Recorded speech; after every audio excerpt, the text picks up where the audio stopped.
6. janvārī Daugavpils novadā tika sasaukta ārkārtas domes sēde. Tika saņemts 7 mūsu Daugavpils novada domes deputātu iesniegums par neusticības izteikšanu, par priekšsēdētāja vietnieka Kalāna atbrīvošanu.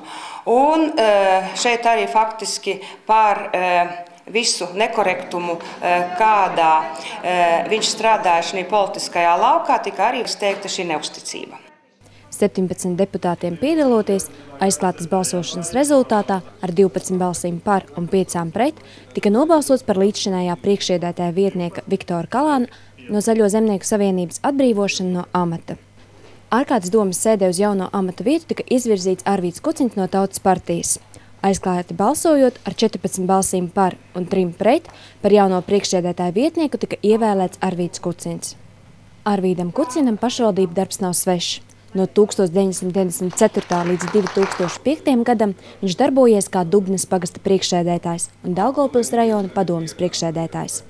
Neskatoties uz lielo pieredzi, viņš atzīst, ka novada darbs ir vēl sarežģītāks. Liels gandarījums par to uzticību, ko, mani kolēģi šeit mani, uzticēja un tā tālāk, bet arī es saprotu to lielo nastu, kas tiks prasīts arī no manis. Un laika iešūpošanās absolūti nav. Vienīgi tas ir labi, ka es varbūt šo lauciņu daudz maz pārzinu. Varbūt visas niecas, kā es pirmīt teicu, varbūt kaut ko varētu nezināt.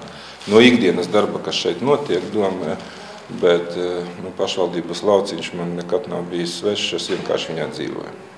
Raina padomē nebija tik lielas atbildības par tiem 26 pagastiem, tik vienīgi par savu pagastu, jo to es no turienes ievēlēts. Ja? Pareizi katreiz sāpēja sirds, ka kādam pagastam bija kaut kādas nianses, ja? Bet šeit sāp jau par visiem, ja? Visiem 19. Tur nenoliedzami. Kādreiz, mēs visi esam cilvēki, kādreiz arī uz kādu uznāk dusmas iekšējas, bet viņas ir iekšējas, uz āru parasti neizlaužas, tāpēc ir mati. Ja? Arvīds Kuciņš šī pusotra gada laikā, kā mēs esam ievēlēti jaunajā Daugavpils novada domē, ir parādījis sevi kā profesionālis, jo viņš pašvaldībā ir nostrādājis ļoti ilgus gadus un saprot visas saimnieciskās lietas.